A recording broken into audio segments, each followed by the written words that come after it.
My mother put her home up as collateral to challenge me legally, all in an effort to protect my convicted siblings' access to my 3 daughters. My brother Patrick was found guilty of child molestation and spent 5 years behind bars for harming a 7-year-old. Yet, upon his release, my whole family demanded that I permit him to be around my 3 young girls. When I refused, they started a massive intimidation effort, which included him appearing at my 8-year-old celebration with a toy doll wearing a swimsuit, leading me to secure a protection order.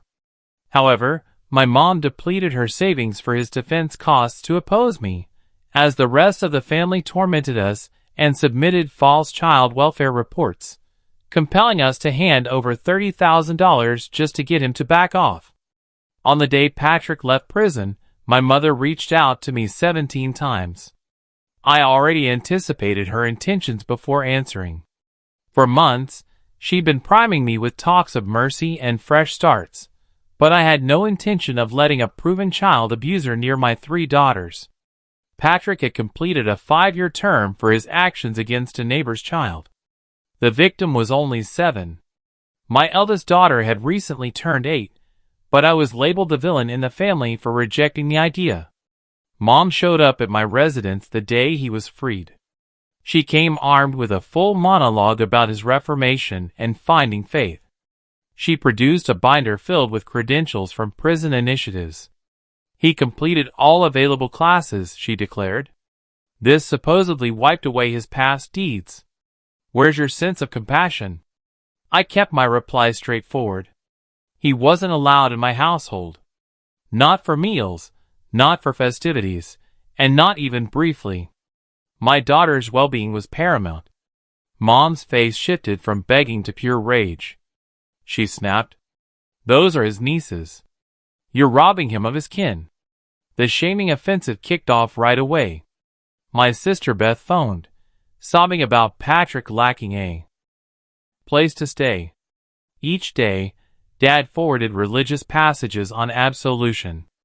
Even my Aunt Helen, residing 3 states distant, decided to lecture me that all people merit another opportunity. But they reserved the true coercion for the weekend meal. I'd stopped by Mom's to collect my grandmother's ring, which she'd been adjusting. The entire clan was there, Patrick included. He occupied a spot at the dining table like nothing had happened, as if he hadn't shattered a kid's purity. My daughter Elise shouted, "Uncle Patrick," before I could intervene. She rushed toward him, her siblings trailing right behind. I'd never reacted so swiftly. I scooped up all 3 kids and headed for the exit. Patrick had the nerve to look wounded. I just hoped to greet them, he said quietly. I'm their uncle. That's when I exploded. I declared that shared blood didn't grant him entry to my children. I refreshed everyone's memory about his crime. Mom actually plugged her ears. Dad muttered about dwelling on history. Beth charged me with scarring the girls. The defamation push started the following day. Mom told her congregation that I was barring her from her grandkids. She omitted the reason conveniently. Beth posted online about how certain individuals fail to grasp redemption. Multiple kin replied with prayer emojis and sacred texts. My device overflowed with notes from people unfamiliar with the full details. Then Patrick started appearing at spots like the store and the playground, always at a safe remove, insisting it was chance. He'd signaled to the girls from afar on the swings. I began recording it all. Time, date, place, and observers. My partner set up surveillance cams after spotting him cruising past our residence thrice in a single day. The tipping point hit at Jane's birthday gathering. We'd booked the local hall and welcomed her whole grade. Midway through the treats, Patrick walked in bearing a package. Mom followed, beaming like she'd arranged a treat. Every child needs an uncle at her party, she announced. Guardians started pulling their kids away and departing. One dad identified Patrick from the offender database. In moments, our daughter's event was ruined. Jane wept in the lavatory while her friends' parents whispered outside. He'd gifted a doll in a bathing outfit. I filed for a protection order first thing next day. That's when the true battle erupted. Mom tapped her nest egg to hire Patrick an attorney. They alleged I was isolating him from kin. The counsel argued Patrick had paid his debt and merited family time. My mother spoke against me under oath. The magistrate issued a short-term directive, but cautioned it might not endure. Patrick had fulfilled his supervision. He wasn't violating laws by proximity. The decisive session was set for the coming month. In the interim, family pressure intensified. Dad began visiting my husband's job, pressing him to convince me logically. Beth tried collecting the girls from class, claiming I'd asked her. The institution had to strike my whole family from the approved collectors. Even distant relatives I'd long ignored picked sides. Last evening, I caught Elise browsing old holiday snaps on my device. "Why don't we visit Uncle Patrick now?" she asked. "Grandma claims you're unkind to him." I yearned to yell. Instead, I embraced her firmly and switched topics, but I sensed this wasn't finished. The key hearing loomed in 2 weeks, and Mom had vowed she'd leverage her home to contest me. That's when it dawned on me how deep this could run, and I realized I needed to stay proactive against Mom's schemes. The home loan warning wasn't bluff. She'd already exhausted her pension on Patrick's counsel.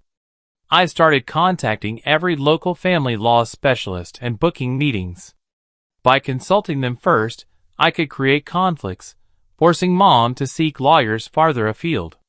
My husband took leave from his job to help with the girls as I geared up for trial, and we signed them up for extended school activities to minimize surprise relative encounters. Following Beth's collection try, the school had promised to walk them to transport personally. 3 days on, I got a message from my cousin Cheryl, who'd always stayed impartial in family conflicts, asking for a coffee meet. Despite reservations, I consented. Cheryl appeared drained as she faced me in the diner. She glanced nervously before retrieving her phone. "I have to share this," she said, scrolling messages. "Your mom is rallying the relatives. There's a group discussion." My heart sank reading the texts. 23 kin were scheming ways to force interactions between Patrick and my daughters. They discussed appearing at school events, bumping into us at shops by accident, and even having different members seek legal grandparent access to bury me in suits. Cheryl pocketed her device. The harshest was their talk of me. To them, I was unbalanced, spiteful, and brainwashing my kids against their caring kin. Mom had swayed them that Patrick's guilty verdict was a mix-up, and the child's kin had exaggerated. "I have children myself," she said softly. I reviewed the legal files. What Patrick did wasn't a mix-up. I devoted the afternoon to capturing screenshots of Cheryl's forwards. The chat exposed their full strategy, planning to pack the court with backing relatives, including aunts and uncles with prepared endorsements for Patrick. Mom had even enlisted my old family doctor to note Patrick's past dedication. That night, I spotted Patrick's vehicle opposite our home again, now with Mom beside him. They lingered an hour, observing, and when my husband approached them outside, they left, only to reappear next dawn. The girls picked up on the stress, and Jane wondered why we skipped dining out. Our attorney indicated the ongoing watching could bolster our argument, but noted family judges often leaned toward unity. Patrick's finished term favored him, and the courts viewed him as reformed. A week prior to the session, I was unloading shopping when a lady watched me from the lot's far side. Elise questioned why Grandma couldn't watch them, and I offered fuzzy reasons about schedules. But children are perceptive, sensing issues. She neared as I secured my vehicle, presenting as Patricia from Child Services. A tip had come in about me blocking family from my kids.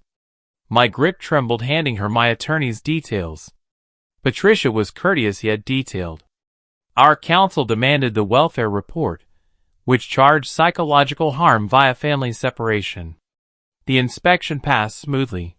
The girls' spaces were tidy, pantry full, their drawings adorned surfaces, and they spoke cheerfully with Patricia on studies and pals.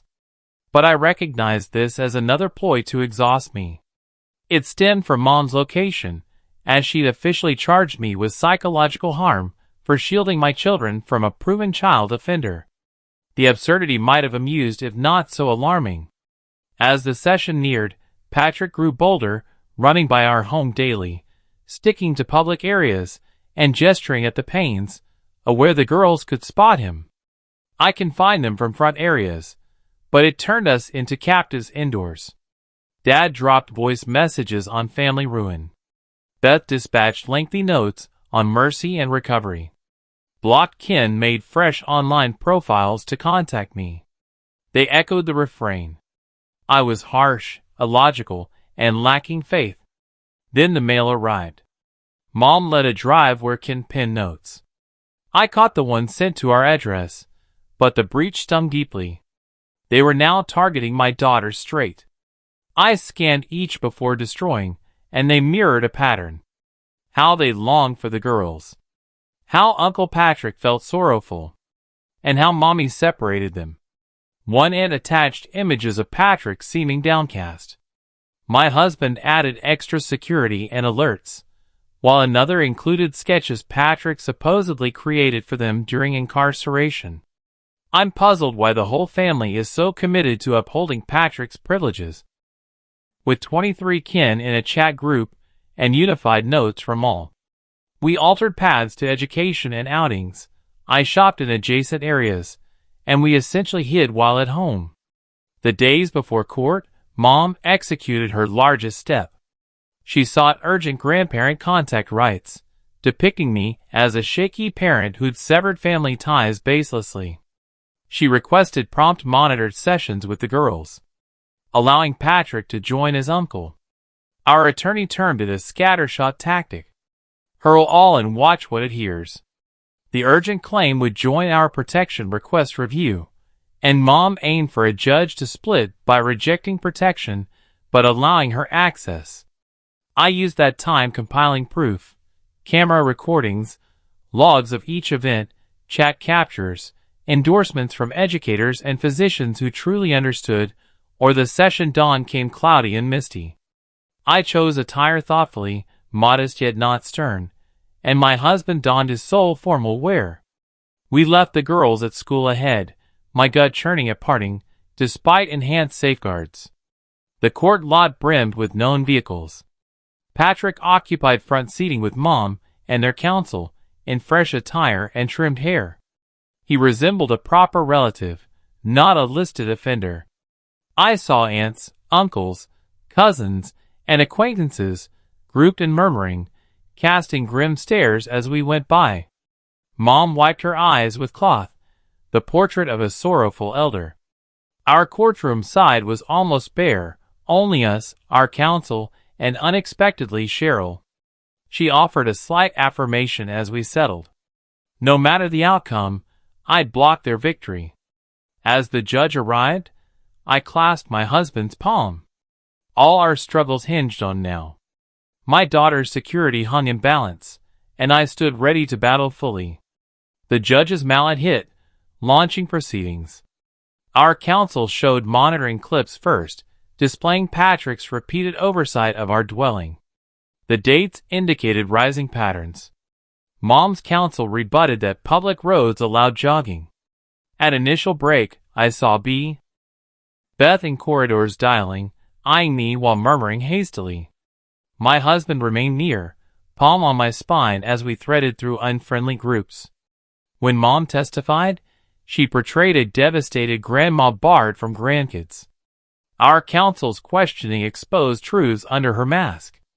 She displayed photos of joyful eras, kin assemblies where Patrick engaged with others, and her weeping appeared real as she described my family division.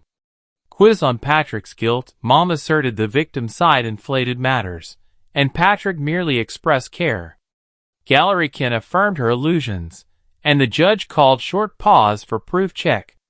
In corridors, Dad trapped my husband by the cooler, his gestures wild, evidently pushing to end the suit. My husband just departed, leaving Dad seething. Cheryl spoke next, providing chat printouts, which Mom's counsel contested often, but the judge permitted as harassment proof. Cheryl's voice shook reading their ambush schemes aloud. Patrick testified post-noon. Patrick faltered explaining home jogs, stumbling on party disruption queries. Coached evidently, he murmured on renewal and salvation, stating desire to join niece's growth. His poise broke facing victim's case statement. At midday pause, I learned Mom summoned church folk. They occupied a full bench in crosses, directing scorn my way. One lady from Mom's faith circle sneered at me in facilities. The welfare probe findings followed. Patricia testified personally of no harm or oversight found, and kids flourishing happily. Mom's counsel attempted twisting to show girls required kin, but it failed. My statement closed, outlining each occurrence, boundary breach, and child influence try, plus notes to them direct. I described life alterations avoiding Patrick's pursuit. Mom's counsel labeled me fearful and dominant, suggesting kids as feud tools. I stayed composed, fact-focused with records. The judge stated 3-day review for ruling. As we exited court, Patrick blocked my way, halting. Me. His gaze chilled with ice, whispering close a vow to meet girls shortly. My husband interposed fast, and our counsel noted it. Patrick retreated smirking, linking with Mom and lawyer. The warning was sly for denial, but intent obvious. That night, we found our post box crammed with king condemnations demanding unity. A scripture book sat on our step with mercy lines marked bright. Next dawn posed fresh hurdles.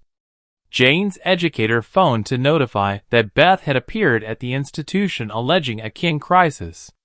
The academy adhered to our guidelines and refused her entry, yet Beth caused a commotion that distressed multiple pupils. I hurried to the academy immediately to converse with the head, who displayed monitoring recordings of Beth disputing with the reception personnel and insisting on retrieving the girls due to a kin urgency. Upon being rejected access to her nieces, she erupted in sobs.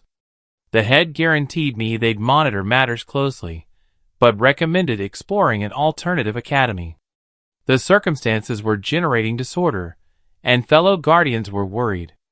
I departed sensing overcome, aware that Mom's initiative was succeeding precisely as planned. Upon returning, I observed my spouse adding extra surveillance devices across our grounds. He claimed the remaining days off employment following Dad's reappearance there, this occasion accompanied by Aunt Helen's spouse, and they tried to trap him in the vehicle area amid midday break. Cheryl contacted that midday with alarming updates. The kin discussion forum had evolved into strategy meetings for post-ruling scenarios. They debated initiating numerous judicial proceedings to exhaust our funds, and certain ones proposed attending the girls' events to create accidental encounters. I dedicated hours logging these fresh dangers for our attorney, and every item approved seemed like an additional burden on my frame. The girls detected the strain, turning needy and uneasy.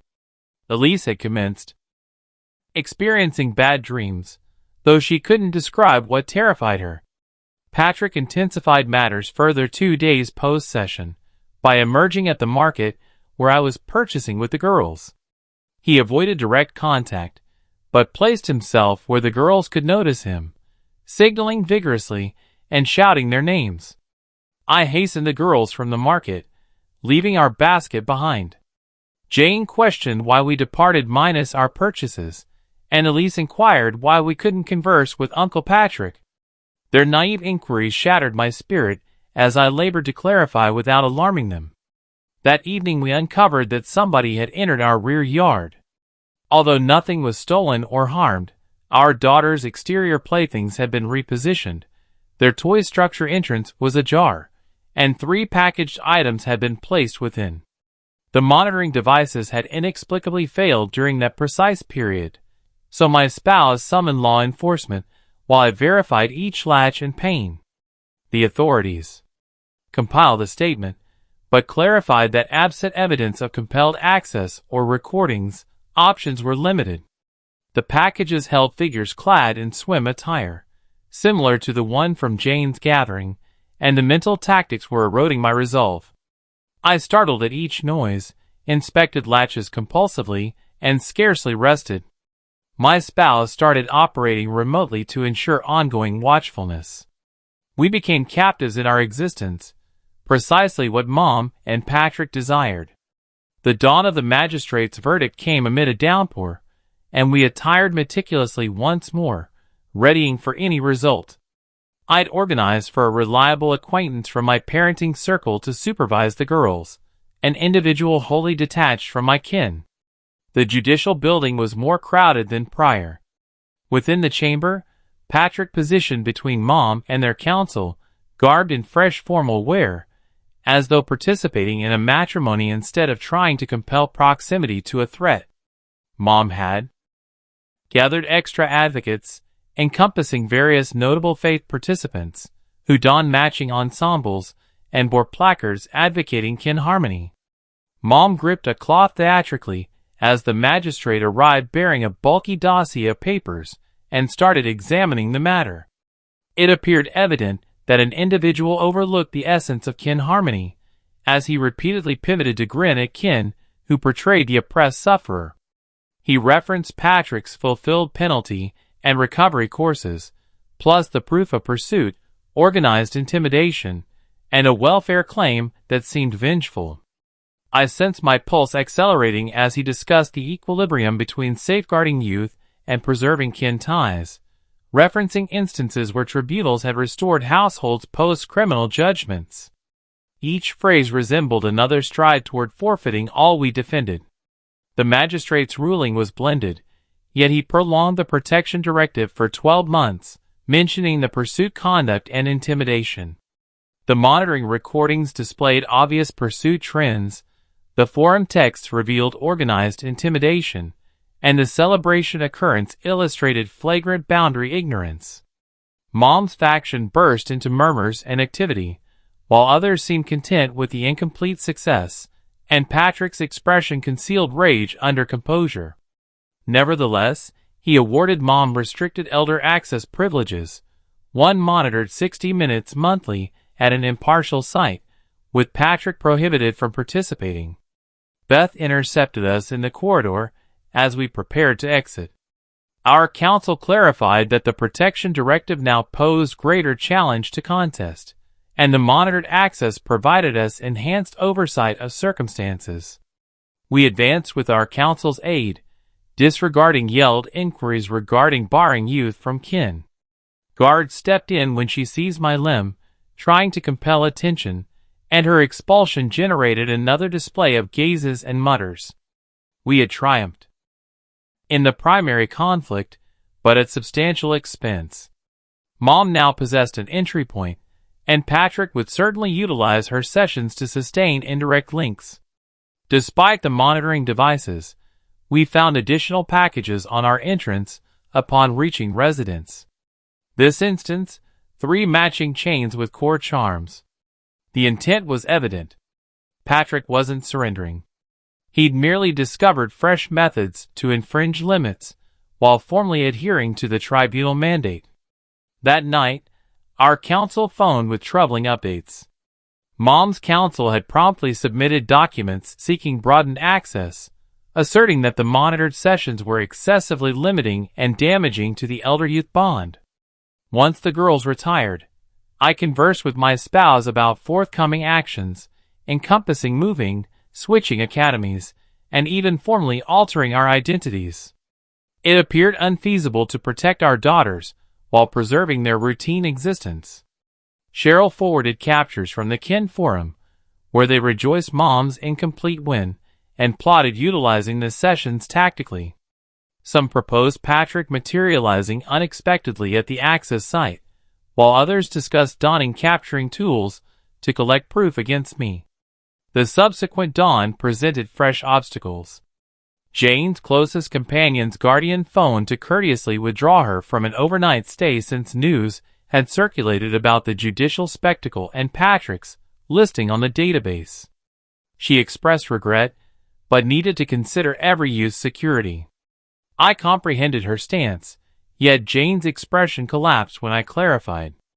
My spouse's guardians, who had stayed mute during the trial, ultimately contacted to provide backing, but implied we could be managing matters overly severely. She failed to grasp why she faced penalty for grown-up issues, and Elise plus our smallest grew irritable and challenging consequently. Their benevolent naivety wounded more than direct antagonism. We dedicated the period instituting fresh patterns around the tribunal directives. I convened with the monitored access organizer to set rigid guidelines. No packages, no images, no communications to convey. Mom would possess precisely 60 minutes to interact under expert oversight. The initial session was arranged for the ensuing period. I meticulously readied the girls, describing that Grandma would interact with them at a unique site. They appeared thrilled yet perplexed about the limitations. Jane inquired if Uncle Patrick would participate too, and my spirit dropped at rehashing the dialogue. In the meantime, Patrick uncovered lawful means to remain in our existence. He offered services at neighborhood gatherings we'd formerly joined, and he enrolled in groups where we held affiliations, perpetually maintaining the mandated separation but guaranteeing we recognized his presence. Dad amplified his initiative, emerging at my spouse's employment despite cautions, lingering in the vehicle area with sacred texts and reproduced pieces on mercy. Guards ultimately prohibited him from the grounds, yet he merely relocated to the communal path, and Beth initiated her intimidation through online platforms. She generated various profiles to contact our acquaintances, disseminating her narrative. She depicted me as psychologically erratic, asserting I was barring my youth from affectionate kin connections. Certain acquaintances withdrew, uncertain what to accept. The pressure emerged bodily as I acquired head pains and sleeplessness. My spouse's vital signs surged, and the girls started misbehaving at academy, their scores declining. We commenced kin counseling, which augmented our escalating judicial expenses, and our counsel alerted that Mom's group was readying a broader tactic, employing a confidential examiner to log our existence, seeking any leverage. Each communal excursion turned a possible snare, and each engagement with the girls might be distorted into proof. One dawn, I observed Patrick capturing images of our residence from a permitted separation. Cheryl's kin forum disclosed their extended schemes, which encompassed enduring the protection directive while assembling proof of parental estrangement. He ensured I noticed him, even signaling at the monitoring device, and he was likewise logging everything. We added emergency switches across the dwelling and created signal terms with the girls. If anybody neared them abruptly, they were to locate a reliable grown-up promptly. They instructed one another on what to log and how to depict themselves as sufferers. The burden of converting my youth into wary, timid forms of themselves oppressed me daily. A period prior to the initial monitored interaction, Mom dispatched an official note via her counsel, seeking approval to present image collections to impart kin background with the girls. Upon our refusal, she charged us with heritage removal and barring the youth their legacy.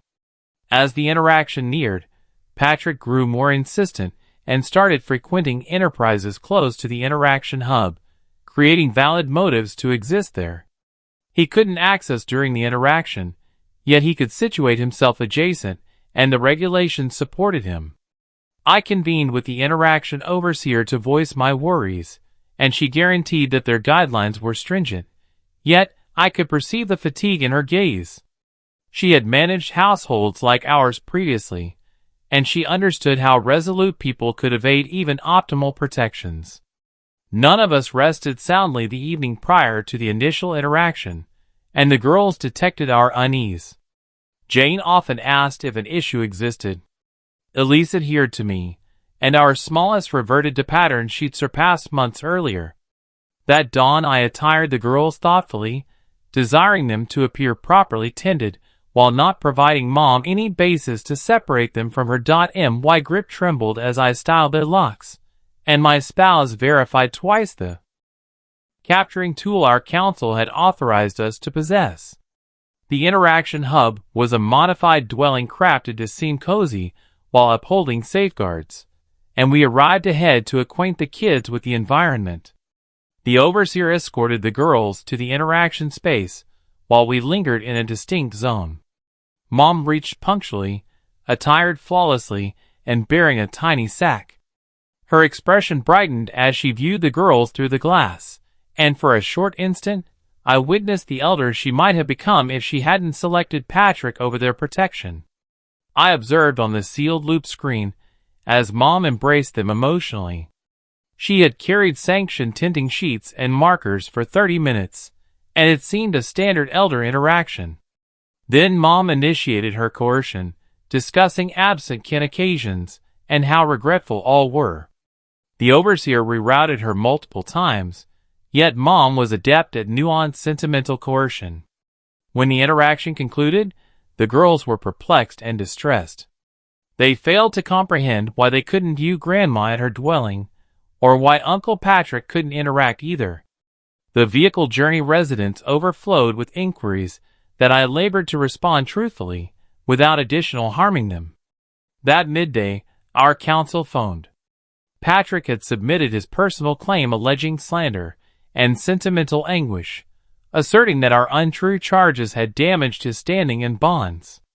I'm puzzled why the magistrate would award access privileges despite recorded pursuit and intimidation. It was an obvious retaliatory action, yet contesting it would require additional funds. During the subsequent interaction, Mom carried a kin memory book she'd assembled, and the erosion conflict persisted. Each judicial submission depleted our reserves, each intimidation event fractured our tranquility, and each coercion effort damaged our youth's purity. The overseer had approved it after inspecting for offensive material, yet Mom had been shrewd. She'd incorporated pictures of Patrick at each kin achievement, depicting him as the cherished relative the girls lacked. Our counsel submitted a request to reject the slander action, yet the magistrate permitted it to advance to inquiry, which encompassed testimonies and papers. The girls ingested each term, their bewilderment expanding. Upon returning to the holding zone, Jane promptly asked why Uncle Patrick couldn't join the interactions if he was so pleasant. Patrick's tactic was evident. He exhausted us economically while upholding his sufferer story. The kin's organization attained fresh levels, as diverse relatives started emerging at the girls' pursuits. An aunt would appear at movement lessons, a cousin at sports training, and they upheld lawful separation while asserting their existence. Fellow guardians started observing the trend of kin lurking nearby. Cheryl persisted in supplying me data from the forum. They crafted a rotation timetable to sustain perpetual stress without any person breaching the protection directive. They logged each observation of us, constructing what they termed their estrangement collection. 3 weeks post-tribunal ruling, I uncovered Mom had registered in the identical fitness center where I participated in relaxation sessions. She joined separate meetings, yet I perpetually noticed her in the vehicle area. The girls' conduct worsened additionally. Jane turned introverted and ceased welcoming companions. Elisa's bad dreams intensified, yet she still couldn't describe what terrified her, and our smallest started outbursts recalling her early years. The kin counselor proposed that the perpetual strain was impacting them beyond our awareness. Patrick's ongoing tactic amplified when he secured employment at a supply outlet 2 streets from the interaction hub, providing him a valid motive to exist in the vicinity during each interaction. I observed his vehicle position deliberately where we'd need to traverse upon arrival and departure, and Mom extended the limits further during the third monitored interaction. She presented each girl a pendant with kin images within, including Patrick. The overseer compelled her to withdraw them, yet the harm was already inflicted. The girls failed to comprehend why they couldn't retain Grandma's offerings. Our economic circumstances declined owing to judicial charges, counseling expenses, and safeguard actions. My spouse assumed additional hours while I worked independently from residence to evade leaving the girls with caretakers, and the pressure manifested in our appearances, with shadowed eyes turning constant features. Then occurred the mishap, or what seemed a mishap. I was reversing from a vehicle spot at the market when another automobile collided with me, and the operator leaped out, regretting abundantly. Only upon recognizing Aunt Helen's offspring did I comprehend this was arranged. The inquiry for Patrick's slander matter was planned for the ensuing month, and our counsel readied me for exhausting inquiries crafted to depict me as erratic. They'd employ each kin event, each defensive step, as proof of my illogical conduct. Toward a reformed individual, he demanded summoning the authorities and generating a formal account that depicted me as unfocused and negligent. Mom's access demands grew. She requested unmonitored interactions, referencing the fruitful monitored meetings, and incorporated statements from kin verifying her traits and my illogical constraints. Each submission necessitated a reply, which demanded funds we lacked. I started observing vehicles trailing me on tasks, varied automobiles, yet perpetually upholding the identical cautious separation. When I referenced it to our counsel, he stated verifying organization would be almost unachievable. Like, subscribe, and hit that bell, because every click keeps you closer to the next twist. You've been watching Reddit Tales Times, your daily gateway.